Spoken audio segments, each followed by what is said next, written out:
Hi everyone, my name is Leanne and I've just bought some books. But this is not a book haul. I have just done my pre-orders for 2024, and this little tradition that I've got into for the past few years with my pre-orders is that when Waterstones do their double points or triple points when you spend over £100 on their Black Friday weekend deals, I have been doing all of my pre-orders for the following year to get those triple points. It's been really fun because it's been like getting myself little treats throughout the year, like a gift from past me to future me. And I also know how important pre-orders are to authors for their first week of sales on a new book. So I just wanted to get into a habit of pre-ordering and supporting in that way. So I have 8 books to talk about that I've already pre-ordered, but I'm also going to talk to you about some of the other books that I didn't pre-order, but are definitely some of my anticipated releases for 2024. Also, I'm not going to be talking about any books that are published by the place that I work, either in the children's division where I work or my adult counterpart, because obviously I'm anticipating their release and reading them, but I'm not going to be ordering them. So I have 8 books to talk about that I pre-ordered from Waterstones, and I'm going to talk about them in publication order. So coming out on the 30th of January is Come and Get It by Kylie Reid. You may remember Kylie Reid from Such a Fun Age. I really enjoyed that book. I thought it was really great, although the more people I talk to about it, the more I realize that I'm in the minority and a lot of people didn't like that book. So I'm really intrigued to read her second novel and see what I make of it. I know it's set at a university and I really like university or college settings. It's about a visiting professor making an offer to one of the really ambitious students at this college. That is a bit unusual, but she can't turn it down. And in the blurb, it says it's a fresh and intimate portrait of desire, consumption, and reckless abandon. Come and Get It is a tension-filled story about money, indiscretion, and bad behavior. I love all of those things. So very excited to read this one in hardback when it comes out. Then skipping forward to the 28th of March, I have pre-ordered How to Kill a Guy in 10 Ways by Eve Kelman. So this is about a woman who is just mysteriously called M, who sets up a hotline that women can contact when they feel unsafe walking home at night. M becomes overwhelmed with all of the messages that she is receiving, the amount of women that need this service. And when her own sister is assaulted on her way home, the temptation to take the law into her own hands is just too much to resist. So I'm getting kind of My Sister the Serial Killer vibes, How to Kill Your Family by Bella Mackie, also like the film Promising Young Woman. I do want to start reading more thrillers, and I feel like thrillers with this kind of theme is a really great way for me to get into the genre. Like I have really enjoyed In Bloom by CJ Scoose, so I have quite high hopes for this one. Coming out on the 11th of April is Shala United, A Story of Faith and Football by Nuruddin Chowdhury. I hope I pronounced his name right. So this is the author's memoir centered around the blend of his identities of being the son of a Pakistani immigrant, of being Muslim, of being working class, and of being a die-hard Manchester United supporter. It's about all of those identities and how they blend into one, how they shaped him, how his identity would be completely different if his parents didn't decide to move to Manchester, and becoming a Manchester United fan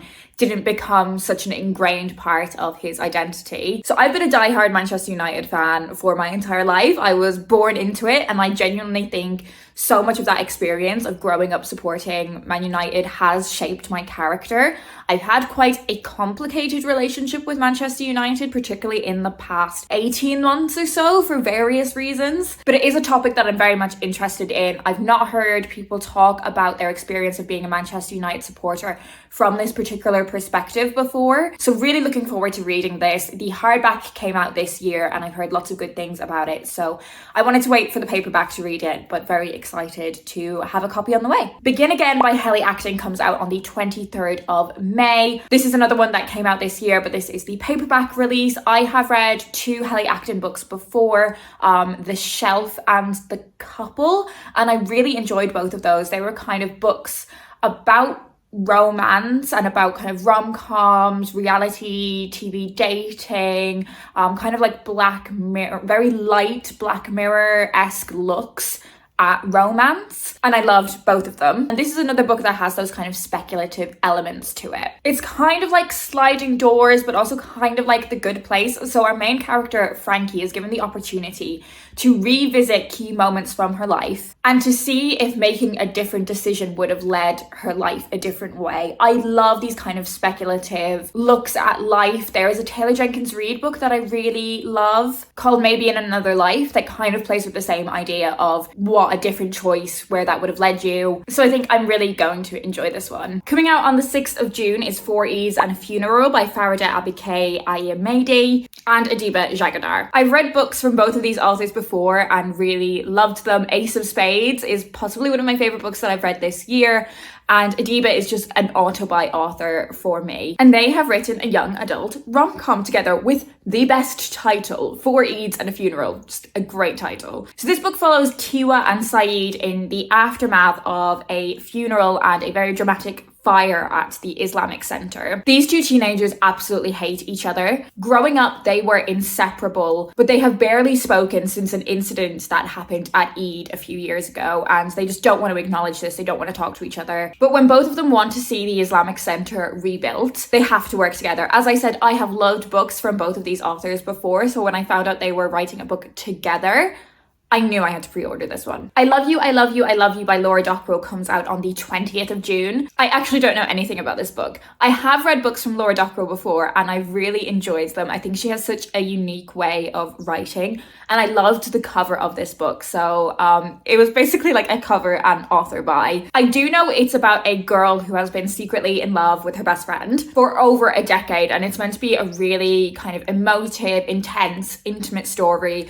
But yeah, I'm gonna be honest, it was an author and cover buy. Queen Bee by Juno Dawson comes out on the 18th of July. So this is the third book in Juno's kind of witchy, coven, modern, witchcrafty series. The first book was Her Majesty's Royal Coven, the second book was The Shadow Cabinet, and I really enjoyed both of those books, so I knew I was going to pre-order the third book. And judging by the title, I'm guessing this is going to go back to the 1500s, to Anne Boleyn, who was like the original witch. She started Her Majesty's Royal Coven, and that's all I need to know. I enjoy the first two books in the series, so naturally I was going to buy this one. And on the 4th of July, Bodies by Christine Anne Foley comes out. This was another one where I was really drawn in by the cover, and I think it might be kind of the most literary on this list, but like not super literary. And I'm just going to read you the blurb because I don't actually know what it's about. It's not them, it's me. Johnny was my first. I was 17 and I was only brave enough to talk to him after I'd had 3 vodkas. He was only brave enough to kiss me when no one else was around. Dave was different. We didn't go out or see friends. We were each other's world. Dave was all I needed. We were toxic before it became fashionable. Kyle was my best friend, and that was the problem. Or at least that's what he says was the problem. Because friends can hook up, but they can't date. The first time I met Adam was at the hotel. He was wearing an Adidas tracksuit. Casual, but cute. My friend told me that what I needed was some harmless Tinder fun. He was anything but harmless. And then I met you. Maybe this time things would be different. Now that I've actually read the blurb of this definitely sounds like a Leanne book. I think I'm really going to enjoy this one. Okay, so they are the books that I pre-ordered. I'm really quickly going to talk about the other books that are on my radar for 2024. This list is not extensive. I've not looked through all of the publisher catalogs. I've not watched all of the anticipated releases videos. But yeah, I'm gonna whiz through these much quicker than the books that I've actually already pre-ordered. So Argyle by Ellie Conway is coming out on the 4th of January, and there is a lot of mystery surrounding this spy thriller book. So it feels like this book has kind of come from nowhere, and it's going to be, it's already been adapted into a spy thriller film. But there's lots of speculation around this book and whether it's written by Taylor Swift. I haven't deep dived into this theory. I don't think it's true, but it has got me kind of fascinated by this book. I really don't know much about the actual plot of it other than I think it's quite like meta from what I've seen. I'm kind of just a bit fascinated by this book. Coming out on the 8th of January is Knowing Me, Knowing You by Giovanni Sciarica. Oh my god, the sun is now right there. Okay, hopefully that's a bit better. So 5 years ago, Alex met the man of her dreams on New Year's Eve, but he never called. Years later, after strings of failed relationships, Alex thinks that this New Year's Eve guy is the one that got away. Until the day that he turns up at her office, a management consultant tasked with streamlining her company, and he might be deciding to get rid of Alex's whole team. So the reason I didn't pre-order this one is because I want to see some reviews for this before I go and buy it, because also workplace-based romances I don't love. But the one that got away, New Year's Eve romances, I love those two things. So I want to see some reviews on it before I decide to buy a copy. On the 25th of January, the BreakUp Tour comes out, and this is by Emily Wibberley and Austin Sigmund Broca. So there are lots of books coming out at the minute that are like Taylor Swift inspired. And I don't hate it. I think they can be quite hit or miss. Ali Hazelwood said if the BreakUp Tour was a song, it would be Long Live by Taylor Swift. And apparently the heroine of this book is like Taylor Swift inspired, because I think this can be quite, like, as I said, a lot of the books that are coming out in this kind of Taylor Swift inspired vein can be quite tacky or cheesy, or some of them can just hit that sweet spot. So I'm waiting to see what people think of this one. On the 1st of February, the paperback of My Own Worst Enemy by Lily London comes out. This is a female-female romance that is about actors, and I think a romance between two actors that have a similar kind of look to them, and they keep going up against each other for the same roles. I don't know why I've not read any books by Lily London yet. They're an author that has been on my radar for quite a while. The hardback of this came out this year, and I've heard lots of good things about it. The only reason that I don't want to pick this one up yet is because I just want to read the books that Lily London has already published before getting around to this one. On the 15th of February, When Grumpy Met Sunshine by Charlotte Stein comes out. And again, this is another one of those rom-coms where I'm just kind of waiting to see what people think about it, because there are some things about this book that are really ticking boxes for me and some things that just make me a little bit unsure. So I love Grumpy Sunshine. My life is Grumpy Sunshine. I am Sunshine. My boyfriend is Grumpy. Yeah, Grumpy Sunshine, opposites attract. There's fake dating in this. The male lead is an ex-footballer. The thing that makes me cautious is the female lead is a ghostwriter for his memoirs. Like I said earlier, kind of workplace romances, don't love. Publishing romances can also be really hit or miss for me. So again, waiting to see what people think of this one. On the 15th of February, Openminded by Chloe Sagar comes out. And I'm really intrigued by this one because it's a romance unlike anything I'd ever read before. It's about open relationships. And even though open relationships aren't something that appeals to me, I would never be up for doing one. Like, it's just not for me. I do find them really interesting. And I think when I hear a lot of friends maybe talk about relationships or relationship problems, I often think, suggesting an open relationship is a very valid solution to some of the problems they might be raising. So I think it would be great if we as a society just kind of spoke about them a bit more liberally. So I'm really interested by this one. Also on the 15th of February, Hitched by J.F. Murray comes out. All I actually know about this one is what I can see from the cover, and that is clearly like a Vegas romance book. I read Fling by J.F. Murray and I really, really enjoyed it. The only reason I haven't pre-ordered this one is because it's in hardback, and I'll probably just wait for the paperback. On the 29th of February, The Lifeline by Tom Ellen comes out. So this book is about the connection between Will and Annie. Will is in a bit of a dead-end job and he volunteers at a crisis line to avoid his own problems, basically. And Annie is someone that phones into the crisis line and just needs someone to listen to her. I have read one book from Tom Ellen before, which was like a Christmas romance, I think called All About Us, and I really enjoyed it. But again, this is one that I'm waiting to hear reviews on because I'm not sure what I think about that dynamic. That seems like not entirely appropriate. Let's see. Happy Place by Emily Henry comes out on the 7th of March in paperback. I don't actually know what this is about, but it's an Emily Henry book. I've really enjoyed her books before. The hardback seems to be received very, very well, but I have all of her other books in paperback, so I didn't want to buy the hardback, and thus I'm waiting for the paperback. 14th of March, the fourth book in Marcus Rashford's The Breakfast Club Adventures series is coming out. So it's a really fun mystery series that Marcus Rashford, the footballer, the campaigner, writes alongside Alec Falasikaya with illustrations by Maria Kissy. I think this series is a lot of fun. I enjoy reading these books. So yeah, I'll be picking up the fourth book when it comes out. On the 4th of April, The Husbands by Holly Gramazio comes out. And I'm just going to read you the blurb of this one because it sounds very strange but very intriguing. You wait ages for the one, then 203 come along at once. One night, Lauren finds a strange man in her flat who claims to be her husband. All the evidence, from photos to electricity bills, suggests he's right. Lauren's attic, she slowly realises, is creating an endless supply of husbands for her. There's the one who pretends to play music on her toes. The one who's too hot. There must be a catch. The one who makes a great breakfast sandwich. The one who turns everything into double entendres. I'll weed your garden. And the one who can calm her unruly thoughts with a single touch. But when you can change husbands as easily as changing a light bulb, how do you know whether the one you have now is the good enough one, or the wrong one, or the best one? And how long should you keep trying to find out?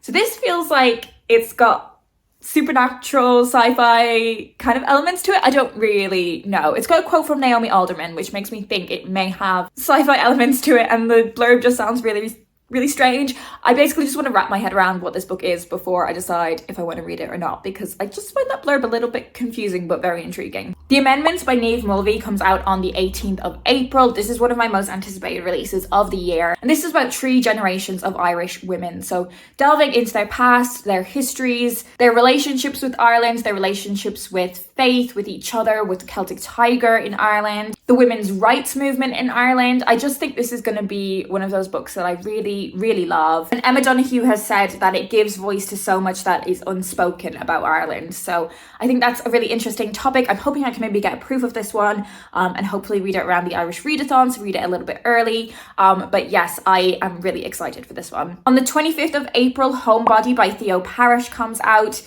This is Theo Parrish's debut graphic novel, and it's about kind of their own upbringing, their life, their interests, their hobbies. Theo is also trans and non-binary, and this is basically their graphic memoir about their life. I've read parts of this already when it came around publishing on submission, but I'm really excited to read the finished product. The Happy Couple by Nisha Dolan comes out in paperback on the 25th of April. It was out in hardback earlier this year. I actually don't really know anything about this book, but I really enjoyed Exciting Times, which I'd read from this author before, and I've heard lots of good things about this one. So yeah, keen to get around to this one when it comes out in paperback. Another one that came out earlier this year, but is coming in paperback in 2024, is Page Boy, a memoir by Elliot Page. I'm a big fan of Elliot Page. I've heard him talk about this book on various kind of podcasts, in interviews. But yeah, I just wanted to wait for the paperback on this one. And on the 23rd of May, Hey Zoe by Sarah Crossan comes out. I have read a lot of Sarah Crossan books before, and I have really loved them, but this sounds so different to anything that she has written before. So she's written a lot for young adults, and she's written in verse, and she's also written, I think, 1 or 2 novels for adults, but again, this just sounds so different to anything she's written before. So it is about 43-year-old Dolores. It's about her life and her marriage to her husband David. Their marriage isn't what it used to be, but nothing has quite prepared Dolores for Zoe. And Zoe is the AI sex doll that her husband has bought. And I think this is quite a provocative look at that topic. It's a topic that I have had quite a long-standing interest in for various reasons. But I'm really interested to see what Sarah Crossan does with the topic. I think it's got an absolutely brilliant cover, and the only reason I haven't pre-ordered this one yet is because I have an early copy to read. So if I really love it, then I will pick up the finished copy. So that's it. They are all of the books that I'm going to talk about today. We've only really looked at the first half of the year, and as I said, there's definitely going to be things that I have missed, but these are the books that are on my radar at the minute. Are any of these books that you would be interested in reading? Let me know down in the comments, or let me know what is your most anticipated release for 2024. If you don't have anything in particular to say, but you want to let me know you're here, leave me the open book emoji. That is it for me today. I hope you guys are doing well, and I will speak to you in my next video.